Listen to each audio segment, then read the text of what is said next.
Kalau Nabi membahasakan kalimat thayyibah, yaitu la ilaha illallah Muhammadur Rasulullah, itu kalimat yang otoritas kebenarannya itu absolut, pasti benar bahwa alam raya niki gadah pangeran ingkang asmanipun Allah Subhanahu wa taala.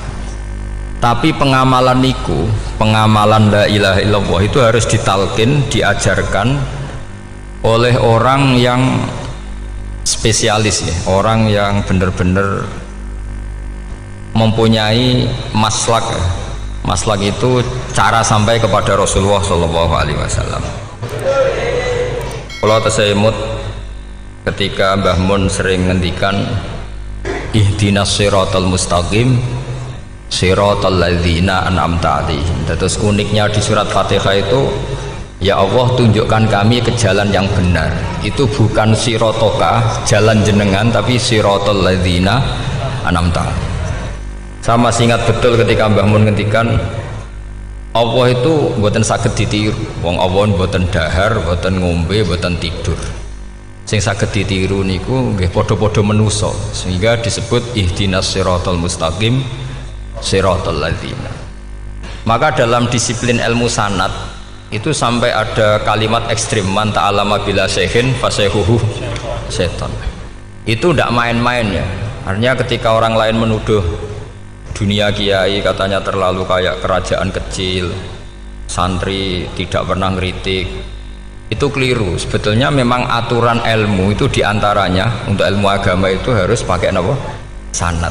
Bukti ini apa? Ihdinas siratal mustaqim siratal ladzina an'amta 'alaihim. Jadi untuk mengikuti jalan Allah niku harus mengikuti jalannya orang-orang yang telah engkau beri nikmat. Telah itu artinya finish. Finish itu artinya sudah meninggal. Saya masih ingat betul kalimatnya Mbah Mun, kalau kamu mengikuti orang, kalau ingin kebenarannya permanen, yang sudah meninggal. Potongan-potongan soleh dadakan ngeten kan nggak meyakinkan. Pas ngaji gayanya kayak wong soleh, enggak mulai kumat meneh, soleh meneh, kumat meneh, itu kan nggak meyakinkan. Istighfar gini nangis, karek nonton dangdut gini nyesal. Terus apa ya, nggak jelas no? Terus gak kasil maksiat ya nyesal, gak kasil toat gitu nyesal. Itu nanti ikut partai wa akharuna atarafu bidzunubihim kholatu amalan sholihah wa akharuna sayyi'ah. Jadi orang-orang zaman akhir itu nyampur aduk antara kebaikan dan keburukan. Kayak sampean sering sholat shaf awal itu ya baik, tapi ya ono sombongi. Maksudnya ono sombongi kowe iku sapa wani kok ngarep. Maksudnya itu ya ribet kan. Makanya ada wali jadi wali itu karena kalau sholat itu di belakang. Alasannya aku izin mbek pangeran, sawane kok ngarep. Jadi ilmu itu macam-macam. Bapak riyen sering dawuh, nek ana wong istiqomah ngimami masjid itu ya apik. Tapi nek keseringan ya perkarane ambisi mau digenti. Jadi istiqomah itu nek keterusan itu ya dadi ambisi. Mulane gak jelas ngimami masjid terus itu istiqomah apa mau. Artinya apa? Hidup ini nggak jelas. Justru nggak jelas itu bagus karena ketok menusane, napa? Ketok menusane. Sehingga dalam ilmu fikih itu lucu. Kalau cerita wali-wali top, Abdullah bin Umar, niku semadzhab dengan Abdullah bin Abbas. Mboten seneng urip teng tanah haram. Ketika banyak ulama, banyak sahabat seneng hidup di tanah haram, alasannya sholat di tanah haram itu seperti 1000 nawa sholat. Tapi yang dipikir beliau bukan sholatnya, maksiat di tanah haram juga lipatannya sama. Maka rumahnya Abdullah bin Umar itu pas ning perbatasan. Nak sholat bojone ning tanah haram, nak tukaran metu. Jadi ono area tukaran itu dikondisikan steril. Jadi masyhur itu. Jadi beliau nak lagi mesra mbek bojone wiridan teng tanah haram, nak tukaran metu sik.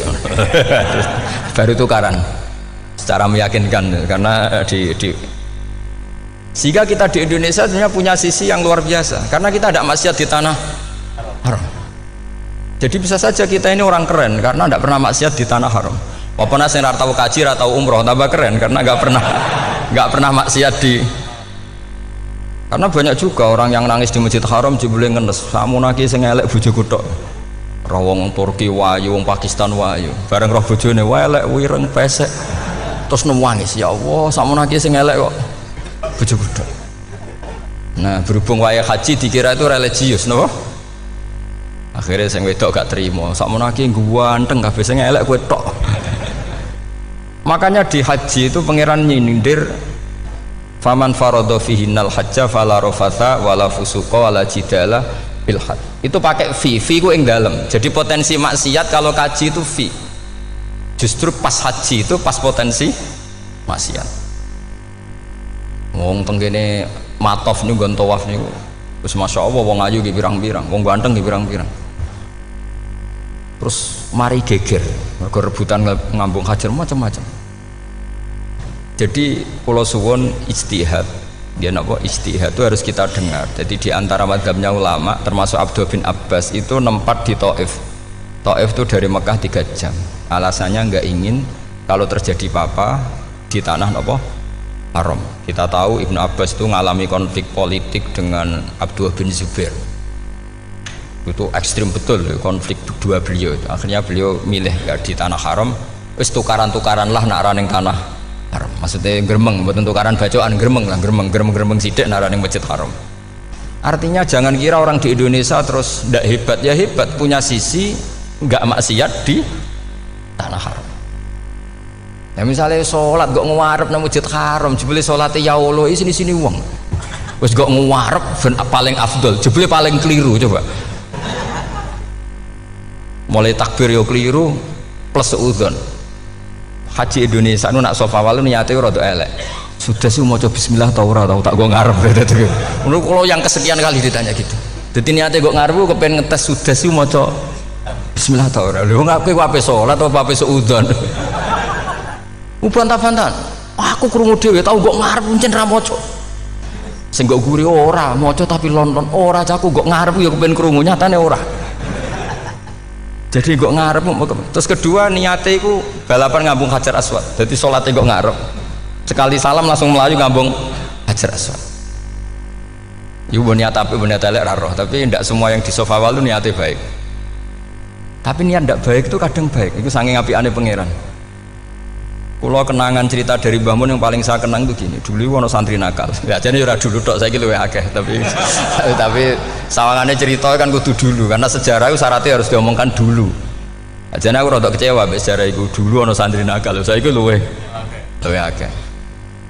Niku kepengen nginceng ninge mergo ning wayu. Niku dhisik jarang ning sepeda motor ngalor ngidul ning pasar Bangilan jarang. Dadi nek kepengen roh iku kudu dadi bakul banyu. Dados bakul banyu karena satu-satunya cara roh wong ayu kudu dadi bakul banyu nyamar. Kalau jauh ini ngisine ning jero jeding. Jadi kadang ya roh ninge rajil bapan macam-macam. Kiai ini wali tenan, bukan wali debutan, bukan wali senior, namun wali betul. Nah, sampai saiki dadi wali kan wis ora ono kuota wali, segelem ra gelem jumlahnya supaya tetap ada terus diangkat ngoten mawon wali ini. Ini bertahun-tahun. Kiai ini ngerti seneng mergo digratisi dikai rego murah. Kiai ini ngerti nek iku niate elek. Suatu saat gak ada perkembangan, santri ini mulai gremeng karena gak direspon. Diceluk ke kiai ini. Kiai pentok anakku. Nggih Yai. Kowe salat ning Masjid Haram saf awal 40 dina jamaah mbok saf awal. Nggih Yai. Kok bar tak rabekno anakku. Nggih. Seneng deh. Salat. Hari pertama ya demi dapat istri, hari kedua terus suwe-suwe ku ku nyaman. Betapa nikmatnya sujud, nikmati rukuk terus nyaman. Saking nyamannya ku berkebutuhan sholat di sofa awal. Bukan karena cewek tadi. Bareng hari ke-40 diparani mbek kiai ini. Ayo mulai tak rabekno. Loh. Mboten saged, Mbah. Jare nek wis sholat 40 dina tak rabek. Oh mboten, sholat diterima untuk cawe tok, mboten. Betul ngenyak uang sholat jadi mau dijoli. Jadi orang nggak bener itu kadang ya jadi bener. Jadi wali kadang daftarnya lewat bakul banyu, terus kadang rodok delok wedok sidik-sidik, tapi nak pangeran ngangkat kira kurang coro. Jadi wali can ini. Akhirnya kiai ini sing nangis. Cung gelem lek cok aku pede mantu wong. Iki gak gelem-gelem tenan. Ngenyak uang sholat jadi mau dijoli. Oh itu luar biasa. Terus malah ini ngaji gitu. Terus ngaji talqinu dzikri bahwa pada akhirnya sing paling dhuwur teng hadhihi dar la ilaha illallah. Nah saya punya trik, punya cara untuk sampean supaya la ilaha illallahnya itu sah dan meyakinkan. Nah, cara hakim itu sah dan kitab yang sering dibaca Mbah Mun diantaranya untuk kalimat itu kitab Zadul Ma'ad.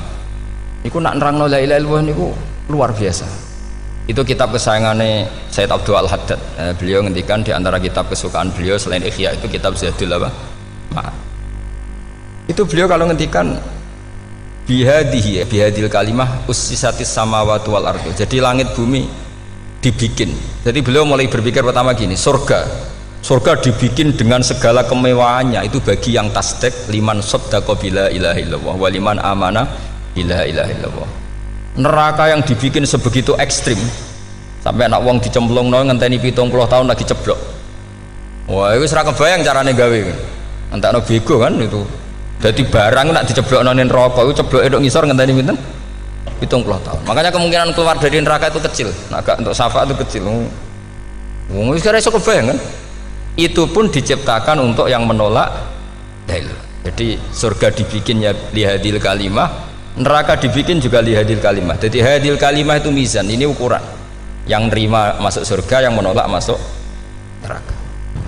Hisab juga gitu, ada hisab itu ya karena kalimat la ilaha illallah. Orang kafir itu nanti tidak dihisab. Nah cara Ibnul Qayyim, adose nggih ngoten. Ulaikal ladzina kafaru bi ayatina rabbihim wa liqaihi fahabitas a'maluhum fala nuqimu lahum yaumal qiyamati wasna. Ya lucu tuh, mosok Fir'aun dihisab kan sekaruan rokok kan. Jadi hisab itu nanti itu yang nggak jelas-jelas, makanya sampean harus hati-hati, itu potensi dihisab. Jadi yang jelas itu udah dihisab. Mosok kanjeng Nabi dihisab kan tidak mungkin. Nabi Ibrahim mosok dihisab, Fir'aun mosok karena yang jelas surganya tidak dihisab, yang jelas nerakanya juga nggak dihisab. Tapi nak sing pengajian yo teko, dangdutan yo teko lah ini yang ini yang itu. Ya itu hisab itu. Delok biskop ya bayar, mlebu masjid ya bayar. Cuma nek biskop 10.000, nek masjid 2.000. Itu ya hisab itu nanti. Jadi orang kafir yang karuan kafirnya itu istilah Quran fala nuqimu lahum yaumal qiyamati wasna. Nah, artinya ada hisab juga tolak ukurnya la ilaha illallah. Terus wabihadil kalimah bu isatir rasul, karena kalimat ini rasul diutus untuk melatih la ilaha illallah.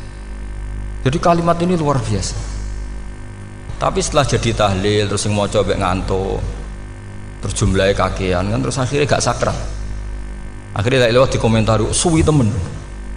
Pemenang nak sing mimpin tahlil wong tuwek terkenal suwi, lagi tahlil dipimpin mbah niki sing mburi mesti sambat wah suwi mesti. itu kriminal kita, itu kesalahan kita. Kalimat yang harusnya jadi tolok ukur surga neraka itu ukurannya kalimat itu, kemudian kita nganggap kalimat itu sebagai kalimat yang apa problem. Itu aja sampai ya. Makanya kalau suwon sing mimpin tahlil aja suwi-suwi lah. Istilah ilal ping 3 hadir terus bareng. Nanti niku semua ijazatnya hanya 3 kali itu kok udah dipirang-pirang niku. Tapi nak la ilaha illallah tolong gak hadir ya tak baleni neh dadi 6. Kok gak hadir? Jebule ping 1000 pun ndak hadir. Lah ini yang masalah. Terus kula waca ndak ini supaya sampean ngerti kalimat itu menjadi kualitasnya bagus ndak itu karena cara pandang. Itu tadi kalau sampean mikir surga dibikin semewah itu dengan fasilitas bidadari secantik itu, semuanya kelas A, itu ya bagi yang menerima la ilaha illallah. Neraka dibikin se ekstrim itu juga bagi yang nolak. Jadi ini kalimat pembeda, makanya kalimat tuh hakin alaiha nahya wa alaiha namu. Terus wabiha atau alaiha ini jazah gini usum wabiha atau alaiha tren ini gini wa alaiha atau wabiha nupas wa alaiha enggak yang di sini umumnya alaiha nahya wa alaiha namut wa alaiha atau wabiha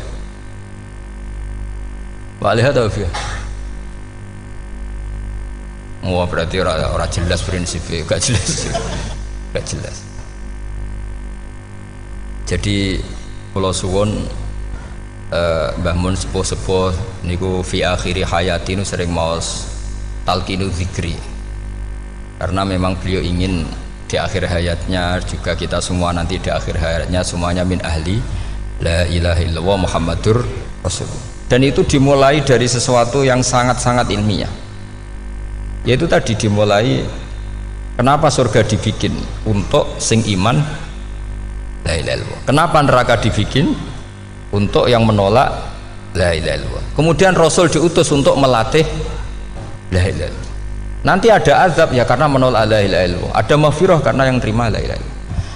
Makanya istighfar, kalau cara oleh istihad niku istighfar itu setelah la ilaha illallah, cara kalau oleh istihad di beberapa Indonesia itu thariqah punya istighfar dulu baru la ilaha illallah, tapi banyak ulama yang berpendapat dibalik, la ilaha illallah dulu baru, karena istighfar itu didengar Allah itu setelah tauhidnya benar. Ini cara madzhabnya Abul Hasan apa?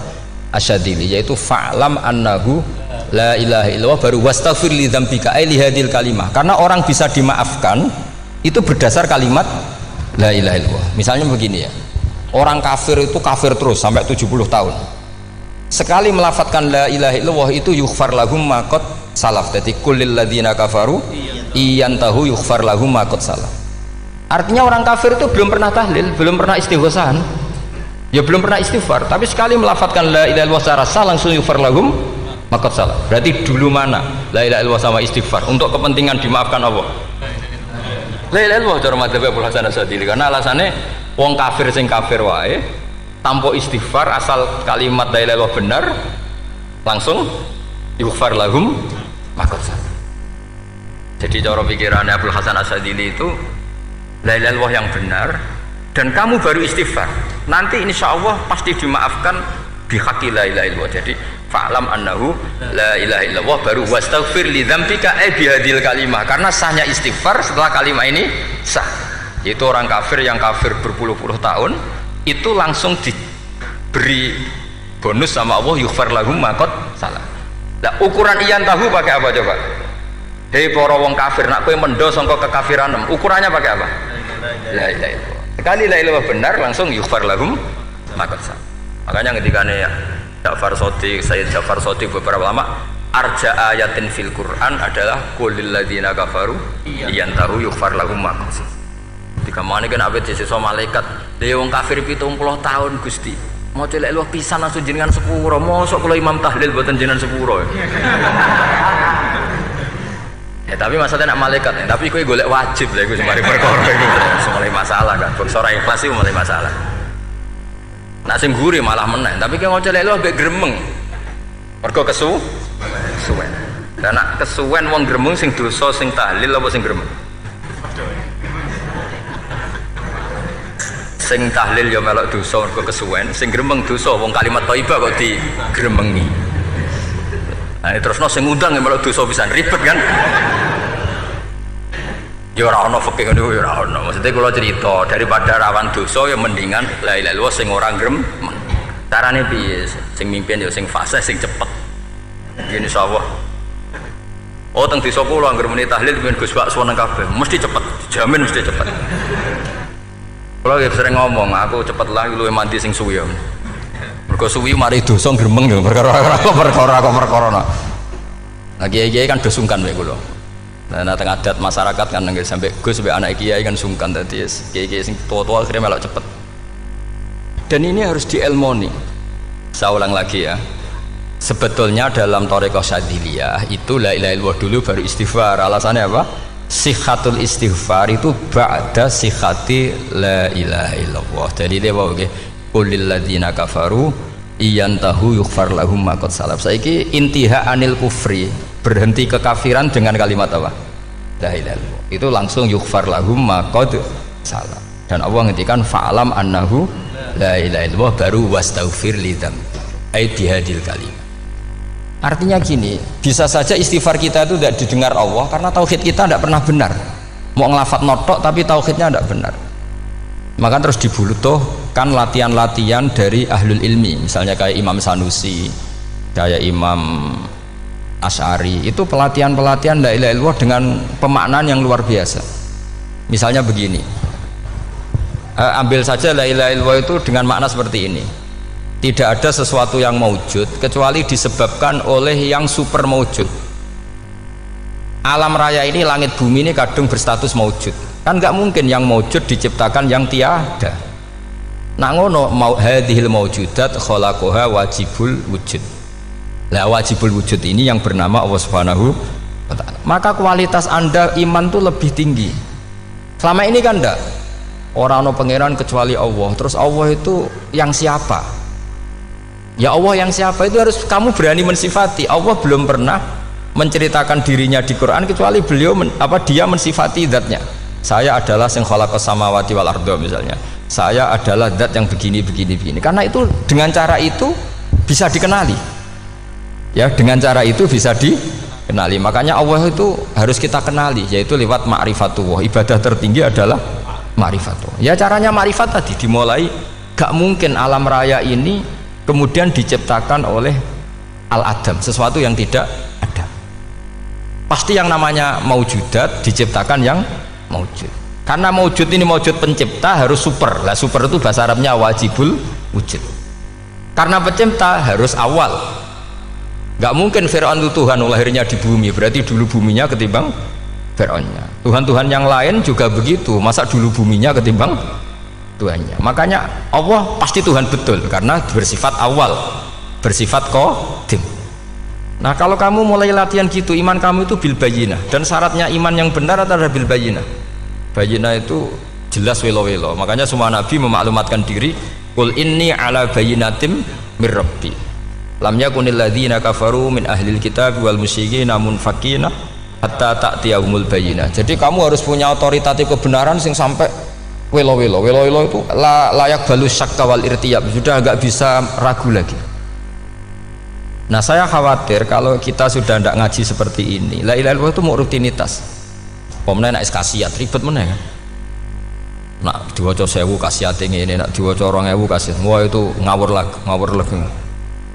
Saya itu kemarin ketemu banyak orang pintar lah di Jogja. Itu saya cerita, mereka tanya saya, Gus kenapa engkau jarang berdoa? Saya bilang saya itu sering berdoa, cuma mungkin anda tidak tahu kata saya. Doa itu syaratnya harus setelah sihatil iman, imannya itu benar. Dulu ketika Gerwani itu kampanye komunis itu gitu, anak-anak kecil disuruh memejamkan mata, ayo kamu minta permen sama Tuhan, ternyata nggak dapat permen, suruh memejamkan mata lagi, coba minta sama bu guru, terus dikasih apa? Permen. Oh berarti yang ada bu guru bukan Tuhan. Artinya apa? Kalau umat Islam ini Islam ini kamu jual dengan doa, kemudian doa dipakai tolok ukur Islam bener apa enggak, habis kamu. Banyak orang ingin jadi Kapolri, jadi gubernur, jadi apa, ngundang orang-orang kondungo. Wes nyangoni akeh gak mandi, mesti dihujat deh. Dan sing donga yang ngerti nak ra mandi, potongan wong seneng duit itu kan insya Allah ra mandi lah kan kira-kira gitu. Jadi korbannya itu Islam kalau terus menerus doa yang dipakai apa? Transaksi. Maka doa itu nomor 2 atau 3, nomor 1 itu ya iman tadi, ma'rifatullah itu nomor 1. Bukan doa, karena kalau doa dijadikan nomor 1 takutnya itu dipakai ukuran. Makanya ketika orang kafir minta sama Nabi, minta itu ya bahasa Arabnya doa untuk mengubah Mekah jadi begini, untuk mengubah Mekah jadi makmur, jadi ada sungainya, roh. Nabi gak mau. Padahal Nabi kalau doa pasti mustajab apa enggak? Tapi andekan itu diturutin, maka ukuran iman selalu pakai doa.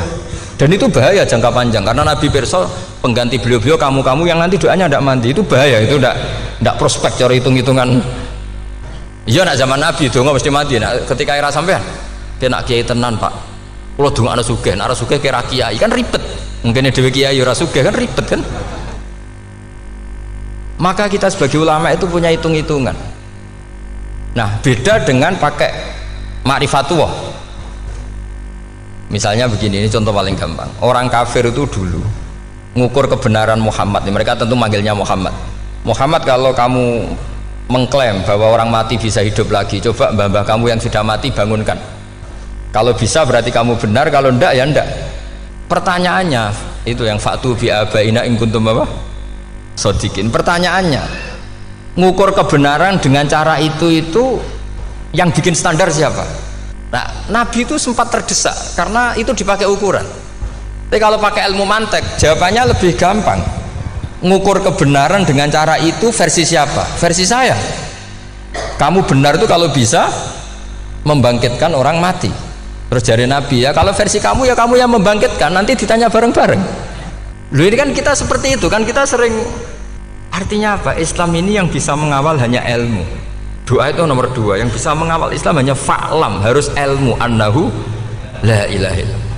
Ketika orang kafir lo tanya, Muhammad kalau kamu Rasul betul, fasayir jibala Makkah, jibalu Mekah kamu jalankan kemudian jadi emas, dan orang-orang yang mati bangkitkan, kemudian kita tanya, adinuka hakun amla, agamamu benar apa enggak?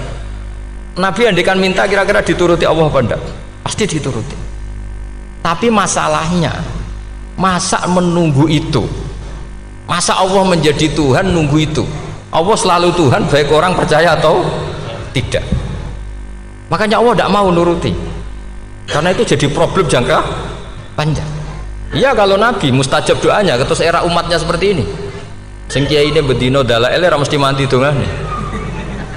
Wis asing tirakat lah ora mesti mandi dongane. Nak bab donga niku wis padha wae lah. Misalnya mesti mandi, nak wong waras mesti dinggo donga husnul khotimah, ora dinggo golek sugih, itu mesti amatir. Lah masalahnya nak dinggo husnul khotimah bagi mereka yang kedonyan ya gak ngefek, dianggap tidak prospek. Panjang kan? Makanya itu pinternya Nabi nomor 1 itu al ilmu, fa'lam annahu la ilaha illallah. Lagi wastaghfir li dzambi. Gimana kalau suwon, kenapa ini cerita Mbah Mun, kenapa akhir-akhir beliau sering talqinu zikri, sering melatih zikir? Itu sirinya diantaranya bahwa kalimat ini harus menjadi kalimat super, kalimat sing alaiha nahya wa alaiha namut wa alaiha nub'ats, atau wabiha nub'ats insyaallah ta'ala minal amin. Ya itu tadi, kita sebagai kiai itu ikut menjaga ini, jangan sampai kalimat ini membosankan. Tahlile suwi barbar terus gitu ono sing nyoal la ilaha illallah Muhammadur Rasulullah lane kurang panjang, wakaf ta ora terus panjang. Bahwa agama ini dimulai hatta ta'tiyahumul bayyin. Jadi sesuatunya harus benar-benar sampai jelas. Orientasi para ulama dulu itu cara menerangkan la ilaha illallah itu sampai difahami an bayinatin. Makanya semua nabi memaklumatkan diri kul inni ala bayinatin mir rabbi, sampai di situ.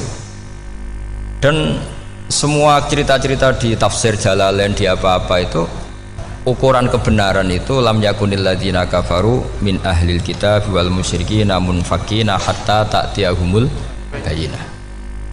Monggo. Maka semua kita itu harus punya kecakapan untuk merangkai dalil. Kalau ada pengalaman saking kitab-kitab turos, kitab-kitab dulu. Itu ketika beberapa ulama ditanya, dulu ketika ulama-ulama dulu berdebat tentang apakah imanul muqallid, imannya orang yang tidak bisa berargumentasi tentang Tuhan itu diterima apa enggak? Rata-rata ahli sunnah bilang diterima, tapi tetap dengan catatan itu potensi goyah. Idzkullu man qallada fit tauhidi imanu lam yakhlu min tardidi. Tapi ternyata ulama-ulama itu prakteknya juga mengajari masyarakat supaya ada sedikit dalil atau kepastian logika. Masyhur itu ulama dulu ketika tanya orang-orang Arab, orang-orang desa, ya Arabi, bima arafta rabbak, kamu kok tahu kalau Tuhan itu ada, itu gimana? Jawabannya mereka meyakinkan, al-ba'ratu tadullu alal ba'ir wa atharul aqdam yadullu alal masir. Ono tletonge sapi ya mesti ono sapine, ono atharul aqdam artinya ono tipake wong liwat ya mesti ono sing liwat. Sehingga itu sudah dianggap cukup, kalau ada makhluk ya ada khalik. Artinya terus menjadi gampang ketika Allah ngendikan misalnya am khuliqu min ghairi syai'in, mosok hadhil makhluqat sing maujudat kemudian khalaqahal adam, itu kan nggak ketemu akal. Maka termasuk kekaguman saya sama kitab Fathul Bari sarahnya Bukhari itu ngendikane wahada sing inda ahlil mantak yusama iltidzadan aklian, bahwa agama ini harus ada kenyamanan secara akal. Kalau Nabi membahasakan wajadah halawatal apa? Iman yang manis itu misalnya kita profesor, kita ilmuwan, kita seorang yang top, yang paling cerdas di dunia, kemudian kamu secara agama didogma oleh pimpinan agama kamu, kebetulan pimpinan agama kamu misalnya komunis, terus diberi ajaran misalnya hadhil maujudat khalaqahal adam, yang maujud ini diciptakan ketiadaan. Kan mungkin profesor lah mesti stres, piye wong Adam kok ciri utama ketiadaan ya layu asiru saya tidak ngefek. Bandingkan dengan misalnya kita goblok lah, petani lah, wong paling goblok lah misalnya diajari bumi ki ana mbah wonten, terus sing gawe bumi ana ya ana, wong barange ana kok sing gawe ra ana. Lebih gampang lha itu cara Fathul Bari